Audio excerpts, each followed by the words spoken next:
and welcome to the Big 7 Stories on Wells Television. I am Bolanle Oduekun-Ayoola.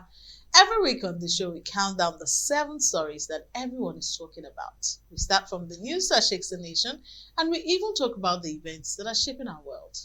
So if it made the headlines, it's right here on the Big 7 Stories. Before we get into the Big 7 Stories, I'd like you to subscribe right now to our YouTube channel. We know you love watching our videos, but you haven't subscribed yet. Just look down and you see the subscribe button. Click on the subscribe button and also click on the bell. It's a notification bell and it will let you know and alert you when we drop new videos. That said, let's get into the Big 7. Our first story on the Big 7 Stories, it was a tense week across Nigeria. There was the call to free the detained indigenous people of Biafra leader Nnamdi Kanu. And this call was ignited again because there was the Free Nnamdi Kanu protest, hashtag Free Nnamdi Kanu. It was under the leadership of Sowore, and it came on the anniversary day of the EndSARS movement. That's on the anniversary day. On that day in Abuja, hundreds of supporters trooped to the streets demanding Kanu's unconditional release. But the protest drew heavy police presence.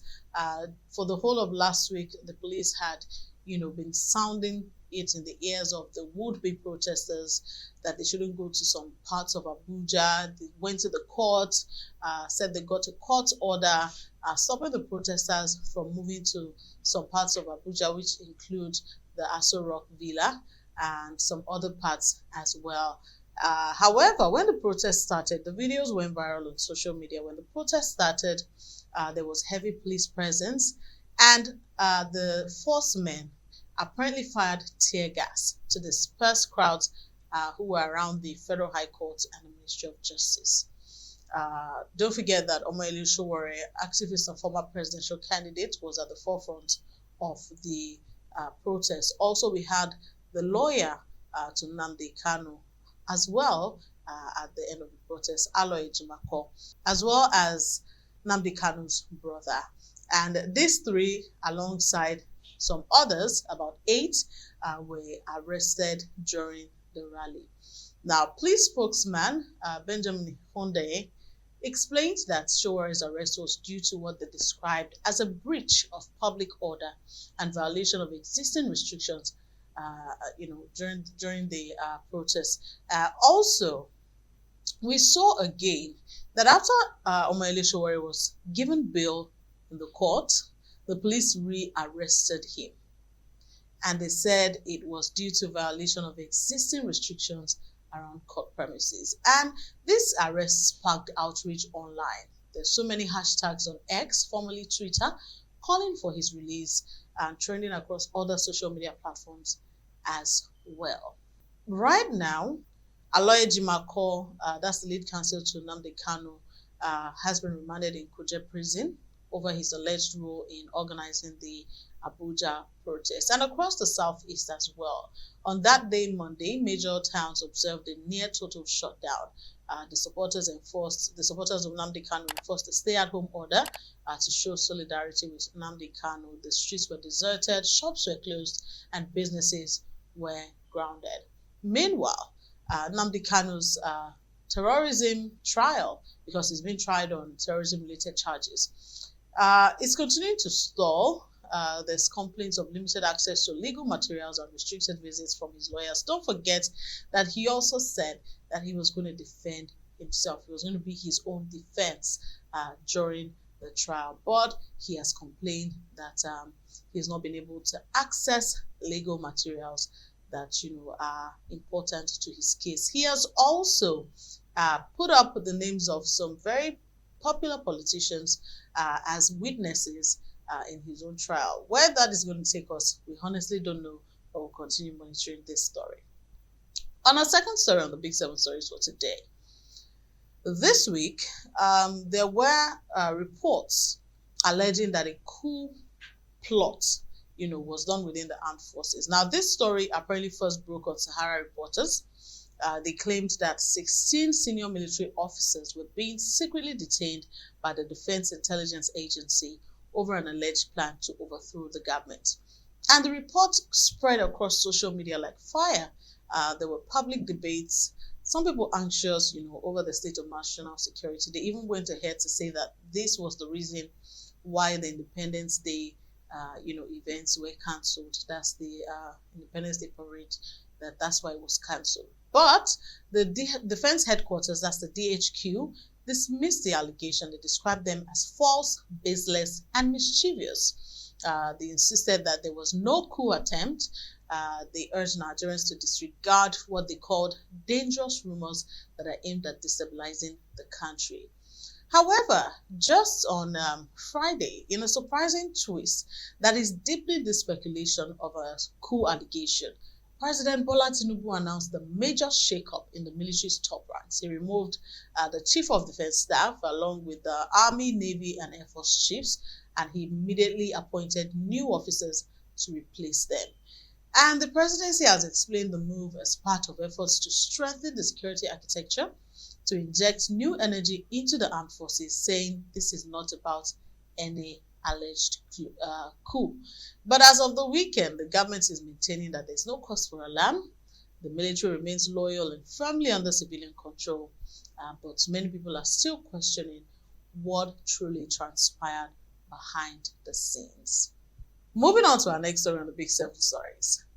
During the week, I believe that was on Wednesday and Thursday, there was heightened tension across parts of the southwest and north central region.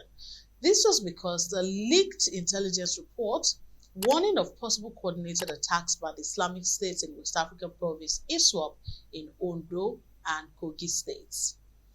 This alert was reportedly issued by the Department of State Services, that's the leaked memo, and it revealed plans by suspected ISWAP cells to strike multiple targets, including government buildings, worship centers, and public gathering spots in what security officials described as a strategic expansion of terrorist activity beyond the northern corridor. Some of the communities mentioned in the intelligence brief include Eriti Akoko and Oyan Akoko in Ondo's Akoko Northwest local government area, as well as Owo Town. Don't forget that Owo Town is that town where there was a deadly church attack in 2022. The memo also identified potential flashpoints in Kogi State. Kogi State is in the north central. It's a gateway between the south, and a bit of the north. And both state governments responding said they are moving to tighten security.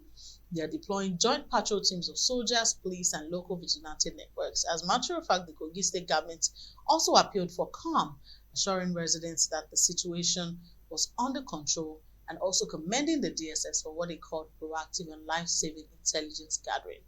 Meanwhile, the Ondo State Police Command on its own also said that it has intensified highway checks and surveillance of forests along the Akoko axis.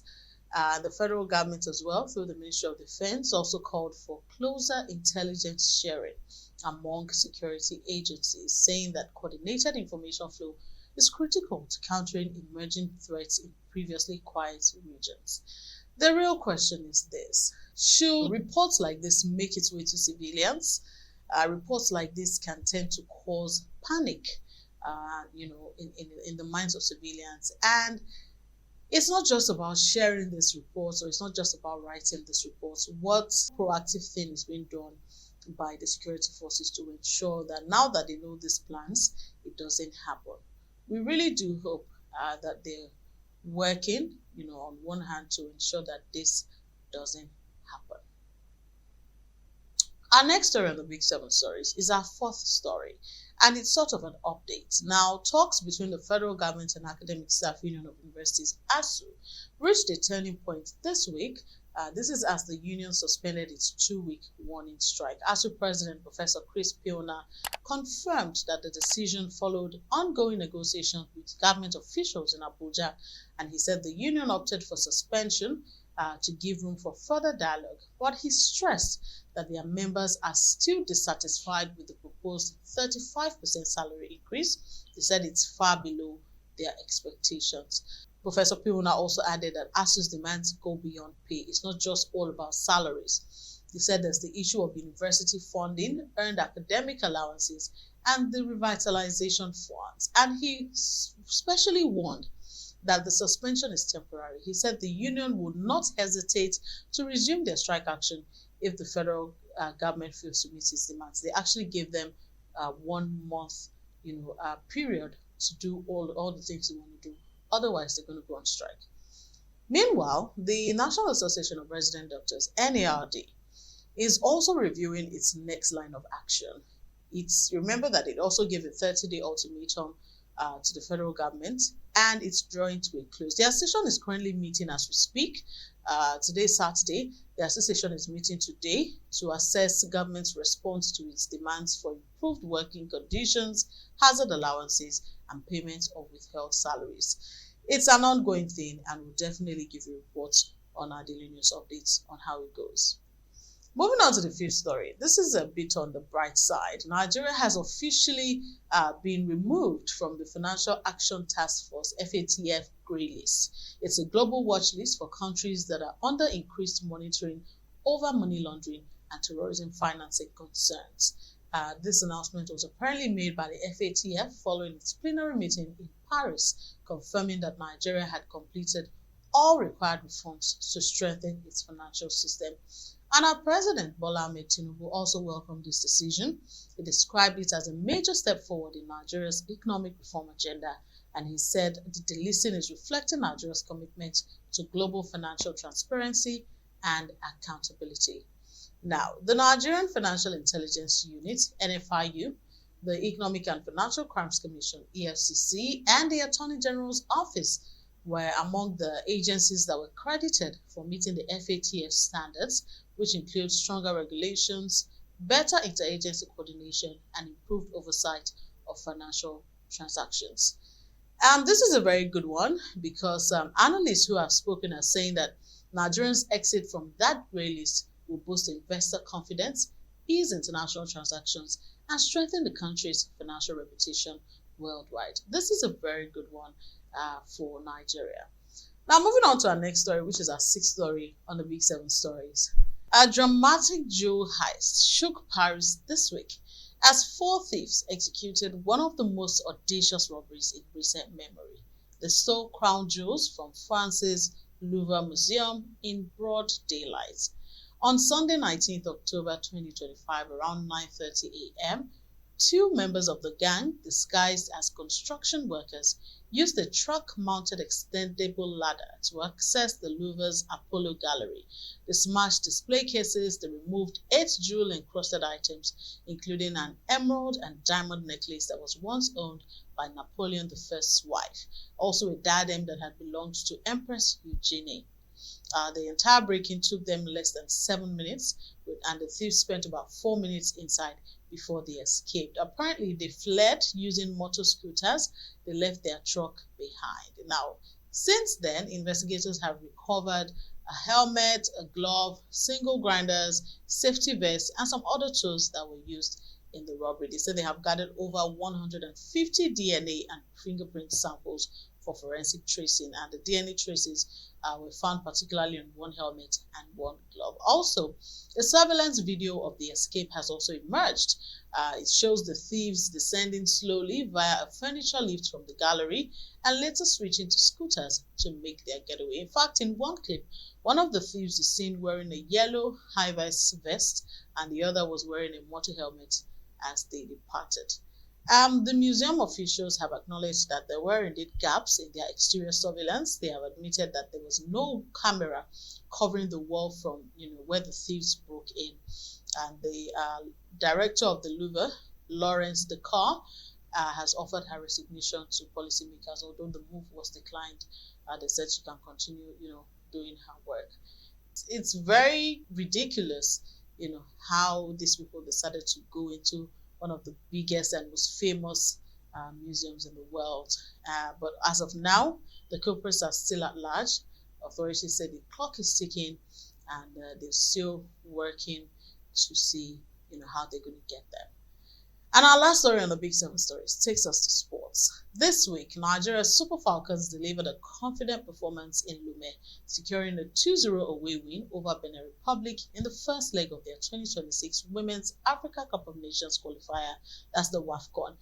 Goals from Chiwendu Ihezuo and Esther Okoronkwo were in the first half. They gave the Falcons a solid advantage before the break, and basically they controlled much of the tempo. They applied early pressure, they cut off Benin's build-ups, and they managed the game well in the second half and closed it out without conceding a goal. Now this result sets Nigeria up favorably ahead of the return leg on home soil, where a clean sheet will ensure that they advance to the next round.